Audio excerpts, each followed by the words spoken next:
empieza de una vez, ¿no? Sí. Bueno, pues vamos a iniciar en esta primer clase. Vamos a iniciar. ¿Cuántas leyeron el cuadernillo? No levanten la mano. Yo no lo tengo todavía. ¿No? Bueno, la hermana sí la levantó. La hermana... Es que la... Yo todavía no lo imprimo. Oigan, es que la hermana Nidia es la que hace el ambiente, por eso me gusta verla. ¿Verdad? No, claro que no. Bueno, vamos a iniciar. Ya la semana pasada vimos la introducción al libro del profeta Ezequiel. Y hoy vamos a ver también un poco de introducción y luego, porque viene en la primera lección también, un poco de repaso. Entonces vamos a hablar, dice que es imposible entender a Ezequiel si se le desconecta de su tiempo y su mundo, ya que el profeta respira una atmósfera y vive en una cultura que no es la nuestra y está parado en un momento distinto de la historia. Por ende, su experiencia de vida también es diferente. O sea que tenemos que tener ese concepto cuando leemos a Ezequiel. El tiempo que él estuvo, la condición social, política, todo lo que vive, aunque hay cosas que son similares a lo que vivimos nosotros también en este tiempo, ¿verdad? Pero no hay que desconectarnos de ahí. Su contexto, su visión, su llamado.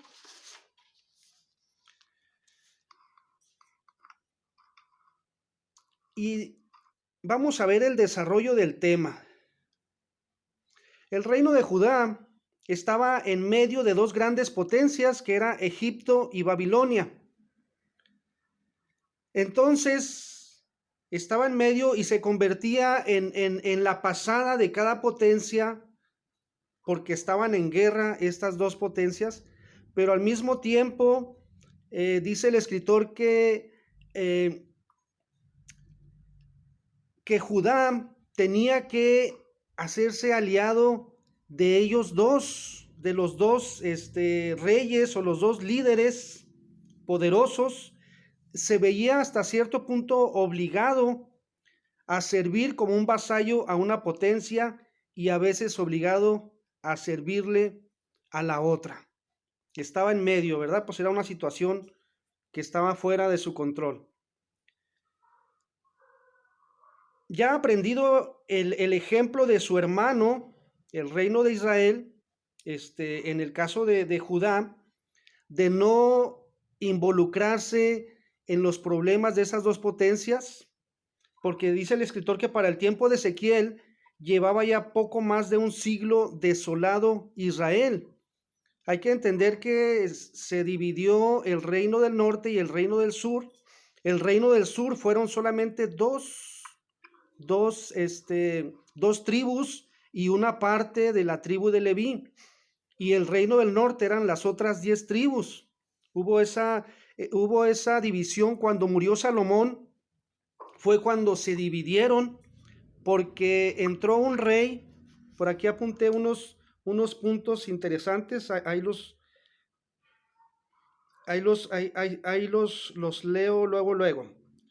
Eran dos. ¿Dónde está? Aquí está. Fíjense.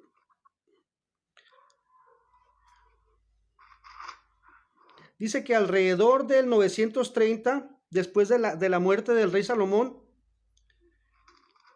las 10 tribus de Israel, llamadas las 10 tribus del norte, se negaron a aceptar a Roboam. Roboam era el hijo de Salomón, pero las 10 tribus no lo aceptaron como rey. Entonces se levantó Jeroboam, que Jeroboam no era del linaje de los reyes. Jeroboam era un sirviente de Salomón.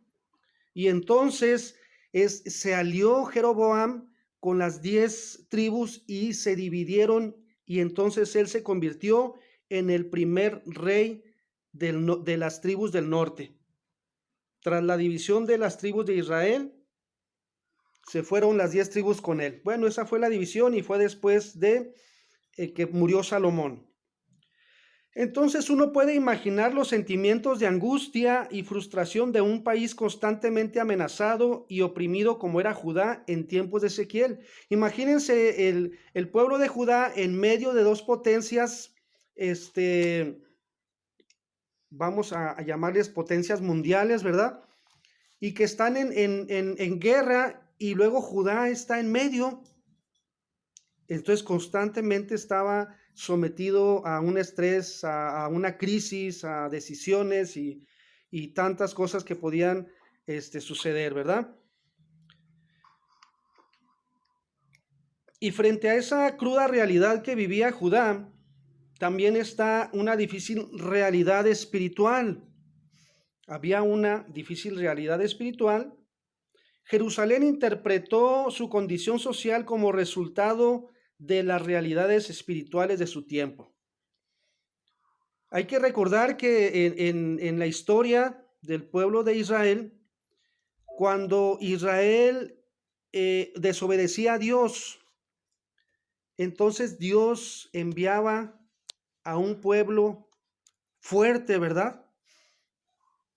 Y entonces los entregaba en las manos de ellos para disciplinarlos. Y claro, era una forma en que Dios les mostraba su amor, ¿verdad? Porque dice en el Nuevo Testamento que Dios al que ama, disciplina, ¿verdad?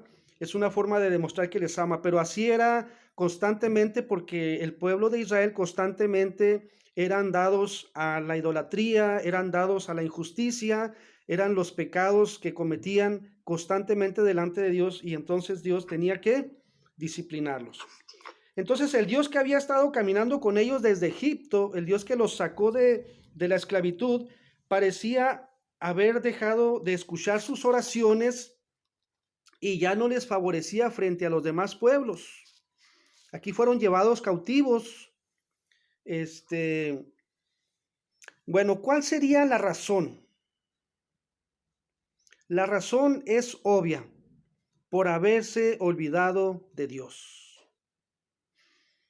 Entregándose a la atractiva tentación del pecado religioso, que es la idolatría, era en lo que constantemente caían ellos, porque hay que recordar que Israel tenía un Dios invisible y todas las demás potencias tenían dioses visibles, o sea, tenían ídolos, pues ídolos eran figuras de estatuas de seres horrendos, ¿verdad? Que tenían 20 brazos o caras de monstruos, bueno, que impactaban a sus enemigos y cuando iban a la guerra ellos llevaban a sus dioses y los ponían enfrente. Y Israel llegaba sin nadie, aparentemente, pero Israel tenía al único Dios verdadero, pero eso parece que a ellos no les era muy atractivo, ¿verdad? No les satisfacía, a pesar de que Dios les daba la victoria constantemente, vamos a decir, de 1 a 100, ¿verdad? Porque eran ejércitos de miles de soldados y Dios, cuando peleó Gedeón, fueron 300 soldados contra un ejército de 10,000 o 15,000 soldados. Bueno, esos son los dos pecados, el pecado de la religión, la idolatría, y del pecado social, la injusticia. Entonces vamos a ver la visión que Dios le dio. Ezequiel lleva poco más de 3 años exiliado en Tel Aviv, cuando recibió su primera visión y su llamado a ser atalaya de la casa de Israel.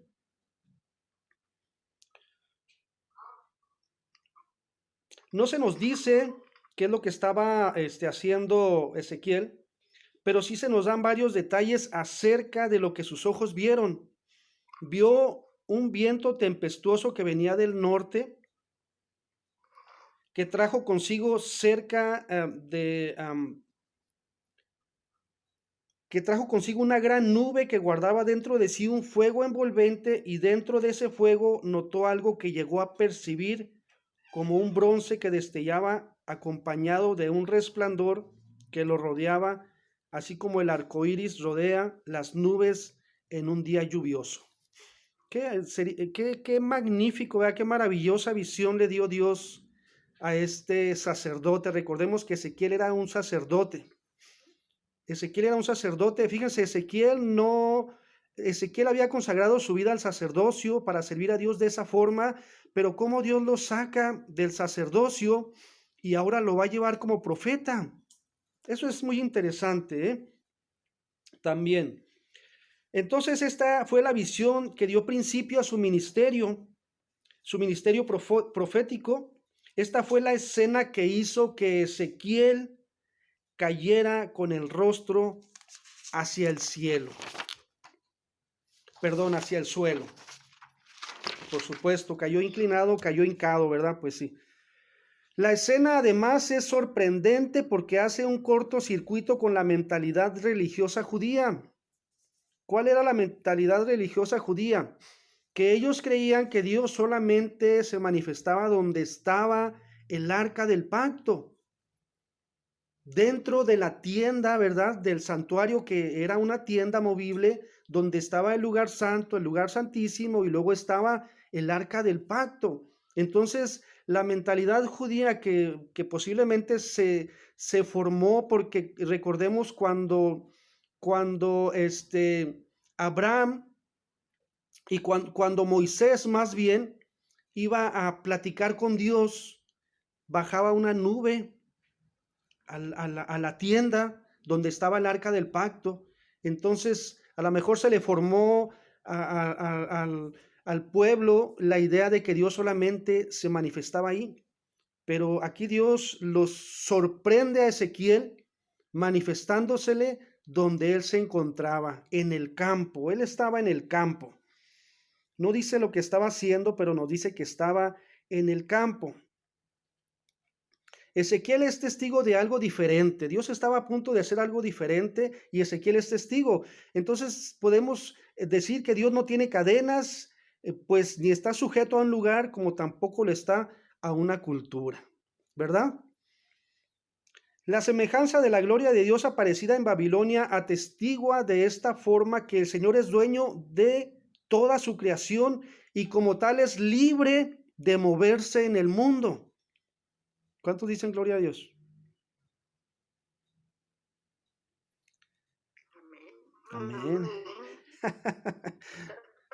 Gloria a Dios. Esa libertad es admirable, pues refleja a un Dios vivo que está en constante movimiento sobre la historia y los pueblos del mundo, en contraste con los ídolos de muerte que son estáticos por naturaleza. Todos los ídolos que los demás pueblos usaban, pues eran estatuas, ¿verdad? Por supuesto que no tenían vida, ni se podían mover, ni nada, y eran simplemente unas figuras hechas por manos de hombre. Junto a la semejanza de la gloria de Dios, debajo de ella aparecen las figuras de 4 seres vivientes con características tan asombrosas que harían palidecer a cualquiera que las viera. Más adelante, el libro de Ezequiel, en su capítulo 11, explicará que estos seres vivientes son en realidad querubines, seres celestiales que se encuentran siempre cercanos o próximos a la gloria de Dios. Las interpretaciones que de ellos han surgido son muy variadas, ¿verdad? Lo dice el escritor aquí, que los primeros cristianos aludieron a que podrían representar el conjunto de todas las iglesias situada alrededor de los 4 puntos cardinales del mundo. Otros llegaron a decir que más bien eran un símbolo de la iglesia triunfante que descansaba ya con Dios y que lo acompañaba a todas partes donde quiera que él iba por el tiempo y el espacio. Pues son interpretaciones que ahorita no nos, no se nos hacen ciertas, por supuesto. Y otras más interpretaciones que nombra aquí el escritor. Las interpretaciones posteriores continuaron porque hay muchas interpretaciones diversas y hasta el momento no hay una interpretación fija establecida que impida acercarnos con cautela a realizar una nueva interpretación creativa a la luz de nuestra experiencia cristiana del Evangelio y de nuestras realidades cotidianas. Acuérdense que en estos asuntos de las interpretaciones que Ezequiel es paralelo o lo juntan con Apocalipsis por la visión que tuvo Ezequiel. Las interpretaciones son muy diversas, así como el libro de Apocalipsis tiene miles de interpretaciones, pero no hay una que diga esta es la única interpretación. O sea, tienen varias interpretaciones y aplicaciones, ¿verdad? Toda visión, por más asombrosa y deslumbrante que fuera, estaría vacía y carecería de sentido si no tuviera algo importante que decir. Por supuesto que cuando Dios enseña algo, ¿verdad? Cuando Dios da una visión, tiene un propósito divino. Dios no se manifiesta nomás por manifestarse. Dios no se le presenta a Abraham, a Isaac, a Jacob, a José, no se le presenta en este caso a Ezequiel nada más para que viera su gloria y no sucediera nada y no hubiera un propósito divino detrás de esa manifestación. Así como lo hizo con nosotros cuando se nos manifestó por primera vez, ¿verdad? Entonces, afortunadamente, cada visión del profeta Ezequiel va acompañado de su propio mensaje y no escatima en exponer un significado interesante tanto para sus oyentes originales como para nosotros. Ezequiel está postrado sobre su rostro luego de que comenzó a ver la visión de la semejanza de la gloria de Dios. Fíjense que comenta el escritor y es algo interesante y yo creo que cuando hemos leído comentarios y hemos leído varias interpretaciones acerca de este libro, nos damos cuenta que muchos de los intérpretes se enfocan en los 4 seres vivientes y aluden y sacan interpretaciones y dicen, inclusive hay hermanos que se han dedicado a decir que tal vez existen los extraterrestres, ¿verdad? Que tal vez hay vida en otros planetas y muchas cosas. Pero dice el escritor que rara vez hay interpretaciones en lo más importante que tiene que ver con la revelación de la gloria de Dios a Ezequiel. Eso es lo más importante de esta visión. No es los 4 seres vivientes que hasta cierto punto, ¿verdad?, dan curiosidad, pues qué significa, qué tiene que ver y las ruedas que dan vueltas y esto y aquello. Lo más importante es la gloria de Dios que se manifestó a Ezequiel. Ese es el punto fuerte, eso es lo esencial, eso es lo que Dios quería que Ezequiel viera. Lo demás podemos decirlo sin hacer menos esa parte de la escritura que es una parte secundaria, por decirlo de alguna forma, ¿verdad? Porque primero es la manifestación de Dios. Ok, entonces Dios le hace el llamado y le dice, yo te envío a los hijos de Israel, y le da especificaciones y características hacia las personas que lo está enviando y le dice a gentes rebeldes, de duro rostro y de empedernido corazón, y les dirás, así ha dicho Jehová el Señor. ¿Cuántas de ustedes irían a ese llamado? Yo creo, no, pues es lógico, ¿verdad? Oye, Señor, ¿no tienes otra misión mejor, no? Claro, Ezequiel no sabemos qué reacción tuvo, pero yo creo que también ha de haber dicho, híjole, bueno, pues voy a ir, ¿verdad? Era sacerdote, era servidor ya de Dios y entonces pues se supone que estaba sujeto a la voluntad de Dios, ¿verdad? Ahora Dios le iba a cambiar el servicio, ya no iba a estar sirviendo en el templo, sino que ahora Dios lo iba a llevar a la nación a proclamarles y a decirles, esto ha dicho Dios. Entonces Ezequiel no hablará lo que a él se le ocurra, ni lo que se le venga primero a la mente. Antes de que Ezequiel comparta el mensaje con la casa de Israel, él debe de afirmar que el anuncio no le pertenece a él, sino a su Señor. Así ha dicho Dios.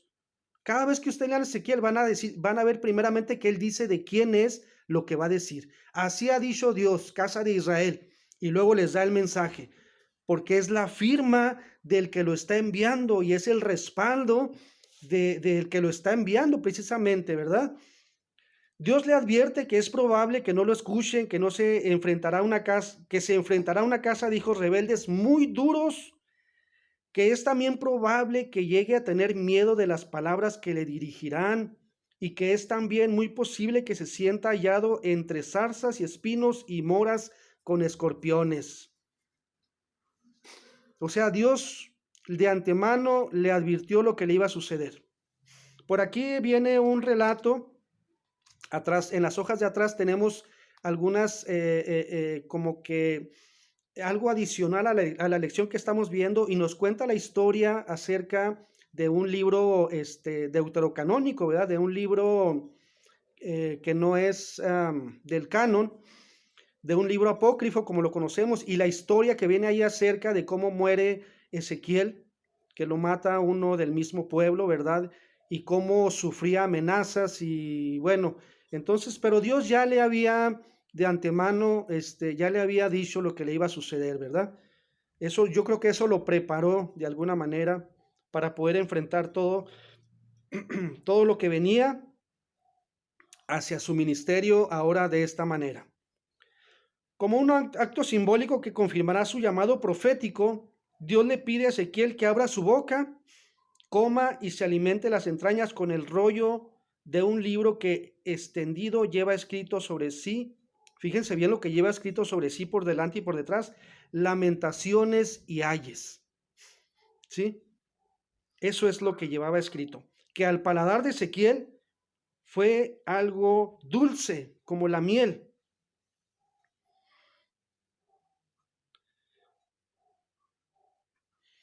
El llamado al que Ezequiel ha sido convocado tendrá una doble función: llevar denuncia y juicio y destrucción, que es lo que hace un profeta, ¿verdad?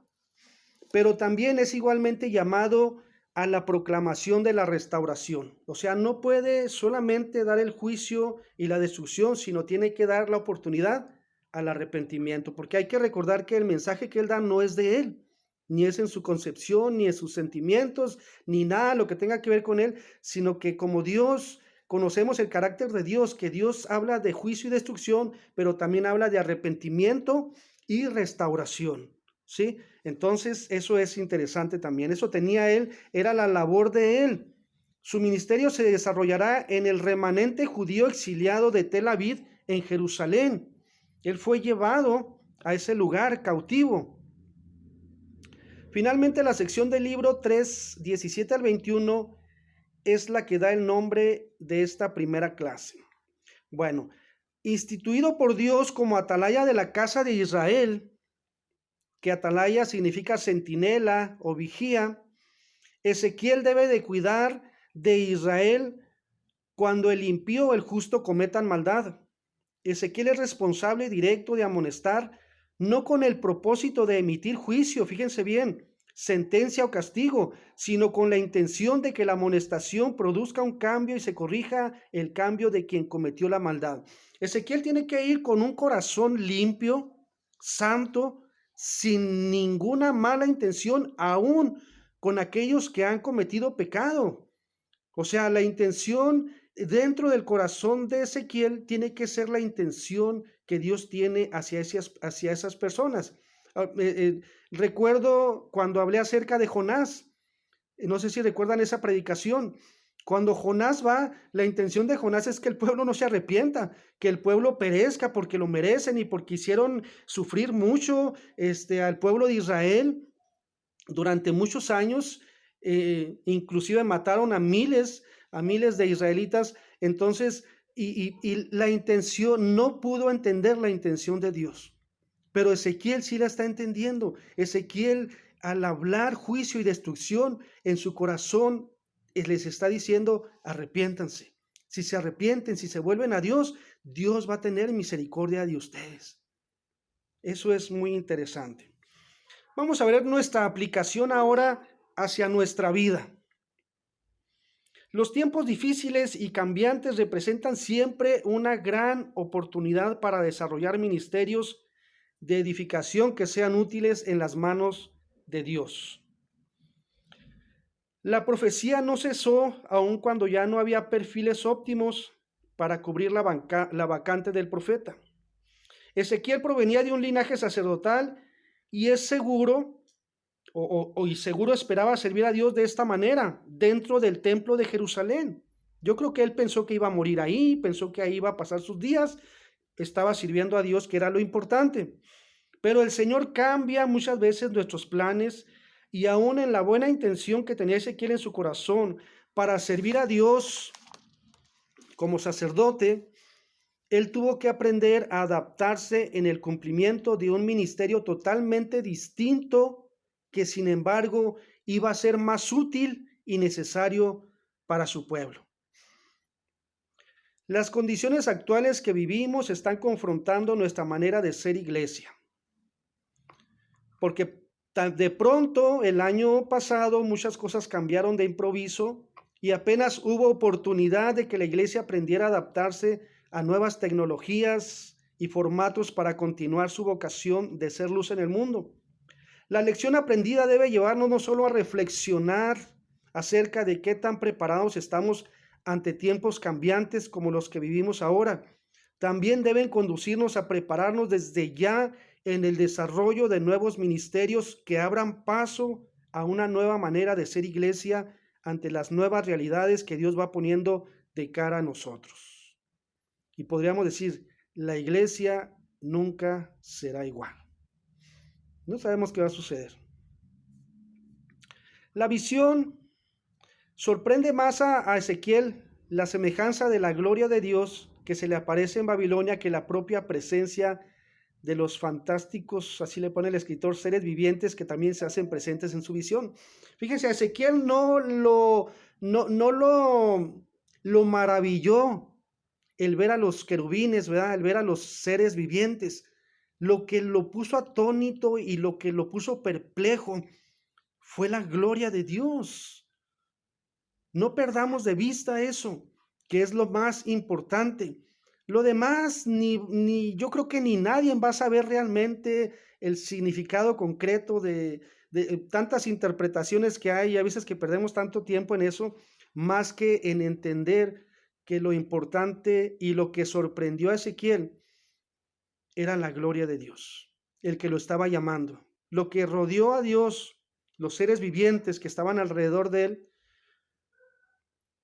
era algo secundario. Esa es la visión. Dice el comentarista, lamentablemente en siglos de interpretación se ha dejado de lado la otra parte de la visión que es más importante. La presencia de Dios en Babilonia tumba la idea por aquellos tiempos popular de un Dios inmóvil e incierto o en cierto sentido encadenado. Cuando Dios se manifiesta a Ezequiel, entonces se rompe un paradigma en el pueblo judío, en el pueblo de Dios. Podrían haber dicho, Dios se manifestó fuera de la tienda, fuera del tabernáculo, fuera del arca del pacto. O sea, tuvo que haber un choque en sus mentes, ¿verdad? Pero eso trajo una nueva realidad, que era un Dios activo, que era un Dios vivo, que era un Dios que los acompañaba a donde fueran. Y aunque no fuera el arca, porque sabemos que el arca se perdió, ¿verdad? Entonces Dios tuvo que romper esa mentalidad para que se diera cuenta a su pueblo y para que ahora nosotros nos demos cuenta que tenemos un Dios vivo y verdadero, un Dios personal, un Dios que está en nosotros, un Dios que nos sigue, un Dios que nos ama, un Dios que es el Dios de la historia. Ahora sí, fíjense bien, el Dios de la historia de nuestra vida, no solamente del mundo, no solamente de la iglesia en el sentido institucional, sino que es el Dios de la historia de tu vida. ¿Sabes por qué? Porque Dios, ya termino, porque Dios te conoce desde antes que nacieras. Es que me mandaron un cartelón ahí que me... Gracias, hermana Terry. ¿Puedes imaginar ser escogida o escogido por Dios para convertirte en la atalaya de tu casa, tu barrio o tu oportunidad? ¿Qué contestan?